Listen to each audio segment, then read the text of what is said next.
Here is the recap of the first season of Wednesday. The main character, Wednesday Addams, lives with her parents, Morticia and Gomez, and her younger brother, Pugsley. The young lady attends a regular school, but she stands out like a sore thumb. She sometimes has visions, and one day she learns that her brother is being bullied by his peers. Wednesday releases piranhas into the bully's swimming pool, for which she is expelled from school. Her parents decide to send the main character to Nevermore, an educational institution for outcasts like her. By the way, magic exists in this world, but not everyone is familiar with it. Nevermore is attended by wizards, werewolves, gorgons, sirens, and others. The main character is not happy with her new home, especially her neighbor, the werewolf Enid, who is too bright and sociable for her. Wednesday does not want to live with her, but the local biology teacher, Miss Thornhill, convinces her to stay. Soon the main character learns that her parents have sent a living hand named Thing to spy on Wednesday, but she threatens him into working for her. Meanwhile, we learn that the nearest town, Jericho, is sponsored by Nevermore. So even though the locals dislike the outcasts, they have to put up with them. In the vicinity of the town, a monster attacks a tourist, and Chief Sheriff Donovan believes that the school is involved, but he cannot prove anything. On her first day of school, Wednesday runs into the most popular girl in school, Bianca. And in the evening, someone drops a statue on Wednesday, but she is saved by Xavier, who has clearly taken a liking to her. The next day, the girl heads to Jericho. The court says she has to see a psychologist, but her sessions with Valerie are just awkward. Wednesday intends to run away from school and goes to a local coffee shop, where she meets Tyler, the sheriff's son, who also falls in love with the main character and wants to help her. However, the girl is caught by the school principal, Larissa Weems, and brought back. Soon, Wednesday heads to the carnival, where she has another vision. Following its clues, she runs into her classmate Rowan.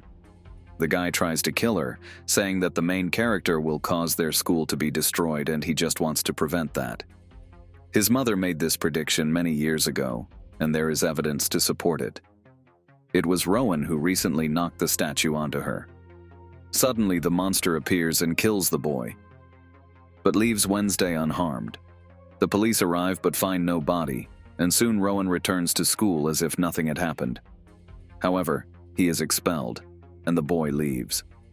Soon we learn that the school principal actually turned into him to remove all suspicion from the school. The main character finds out about this, but Larissa Weems convinces the girl that she acted only out of good intentions. Following the clues from the drawing in Rowan's book, Wednesday finds a hidden library and meets a secret school society that includes Bianca, Xavier, and other students. They invite her to join, but she refuses, taking with her the very book from which the drawing was torn. Soon we learn that the second part shows Joseph Crackstone, the founding father of Jericho, who died over 400 years ago. In one of Wednesday's visions, she is transported to the past, where she meets a girl who looks exactly like her. It turns out to be Goody Addams, her distant ancestor. In the past, Joseph Crackstone tried to destroy all the outcasts, including Goody, but she survived and after some time built the Nevermore School right on his land. When Wednesday comes back to her senses, she sees the monster again and learns that it is actually a man turning into a beast. Soon, it commits another murder, and the police find a camera with its silhouette captured on it. After that, Sheriff Donovan becomes convinced that Nevermore is involved in all this.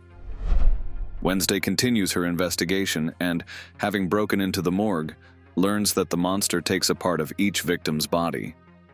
Soon she begins to suspect Xavier, and having made her way into his secret lair, discovers a huge number of paintings with drawings of the monster.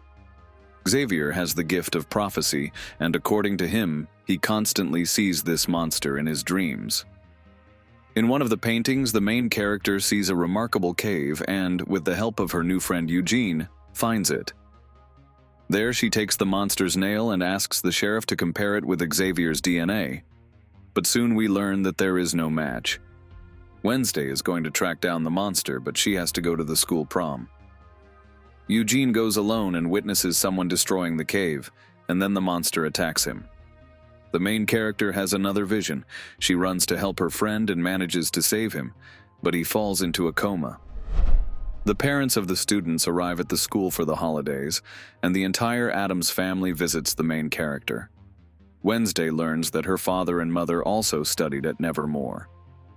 32 years ago, Gomez was arrested on suspicion of murdering the son of the local mayor, but all charges were dropped. Suddenly, Sheriff Donovan discovers new evidence, which leads to the main character's father being sent to prison. She realizes that they are just trying to distract her from the investigation, but she manages to free Gomez. It turns out that 32 years ago, the mayor's son was killed by Morticia, and Gomez took all the blame. However, everything was hushed up when it was discovered that the boy had been poisoned with belladonna tincture. The local mayor, Gates, who hated outcasts, wanted to poison the entire school and sent his son to do it, but during a fight, the bottle broke in his pocket and the boy would have died anyway. Upon learning this, the current mayor releases Gomez, after which the relationship between the parents and Wednesday gets better. Throughout the season, we see how the main character's relationship with her neighbor Enid develops. They become friends, even though Wednesday denies it. In addition, we learn that Enid, being a werewolf, still cannot fully transform into a beast. She is also in love with Ajax the gargoyle, and by the end of the season, they start dating. We also learn that the siren Bianca has a complicated relationship with her mother, who leads a cult, and by the end of the season, Bianca develops feelings for the mayor's son. In another vision, Goody sends the main character to find a certain estate. It turns out to be the estate of the Gateses, the very mayor who tried to poison everyone in Nevermore 32 years ago. Wednesday is told that their entire family died, including their daughter, who drowned, but her body was never found. After sneaking into the mansion with Tyler and Enid, they try to find some clues and discover a clean, tidy room, as well as a basement with jars containing severed body parts of the monster's victims. Suddenly, the monster appears, but the main characters manage to escape. However, Tyler is wounded. The police arrive again and find no traces. And once again, no one believes the girl. Soon, Wednesday meets her uncle Fester, who is hiding from the police because of a bank robbery. The man tells the main character that the monster in her drawing is called Hyde, and hints where she can find information about him. Fester did not study at Nevermore, but visited his brother here in the past, so he tells the main character that there is a safe with a book in the secret library. Thing breaks into the safe, and Wednesday learns that Hyde is actually controlled by someone, since the one who awakened the monster has power over him. The girl still suspects Xavier, and after following him, discovers that he is secretly meeting with psychologist Valerie. Returning to her room, she discovers that the book is missing and that someone has seriously injured Thing, but she manages to save him. Wednesday goes to Valerie and accuses her of what she has done, but soon the woman is killed by the monster. Now the main character, convinced that it is definitely Xavier, decides to take justice into her own hands and frames the guy, after which he is sent to prison. Thinking that everything is over, Wednesday decides to ask Tyler out on a date, as she has developed feelings for him throughout the season. She kisses him, and thanks to her visions, realizes that Hyde is actually Tyler. Soon, she persuades her classmates to kidnap him and tries to torture him to find out the truth. However, the teenagers can't stand to watch this and tell the principal, who calls the police. At the police station, she is released because the sheriff does not intend to make a big deal out of it. Before leaving, Tyler secretly confesses that even though he was controlled by someone else, he enjoyed killing people in Hyde's guise. The principal does not believe Wednesday and intends to expel her from school. Before leaving, the girl visits Eugene, who has regained consciousness, and learns from him that the man who set fire to Hyda's cave was wearing red boots. After that, the main character figures out that it was biology teacher Miss Thornhill. She is the daughter of the Gates family, who, according to rumors, drowned, but her body was never found. The woman wants to take revenge on Nevermore, as all her relatives died because of them. Wednesday arranges everything so that the director hears their conversation, but Thornhill kills Larissa and knocks out the main character. The girl regains consciousness in Joseph Crackstone's crypt, surrounded by the severed body parts of Hyde's victims. It turns out that Thornhill intends to use a spell to resurrect Crackstone in order to destroy all the outcasts in Nevermore. Wednesday is the key to his awakening, as it was her ancestor Goody who cursed him. The ritual is successful, and the awakened Crackstone mortally wounds the main character, then goes to school with Thornhill. Meanwhile, Goody's spirit enters Wednesday and heals her wounds, after which the girl rushes to stop the villains.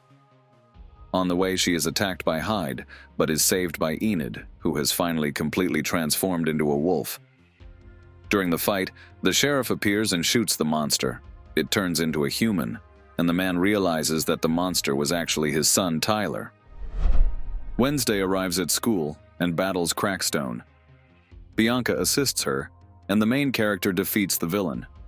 Thornhill, who appears with a gun, is attacked by Eugene's bees, and we don't know what happens to her. After all this, Wednesday finally admits that she is Enid's friend. Sometime later, Xavier is acquitted and released from prison. The main character apologizes, and he gives her a phone so they can keep in touch during the holidays. When Wednesday returns home, she receives a message saying, "I'm watching you," and the girl is happy that she now has a personal stalker. We also see Tyler being transported in a van under guard. This is the end of the first season. Don't forget to subscribe to the channel and click the like button. Thanks for watching. Goodbye.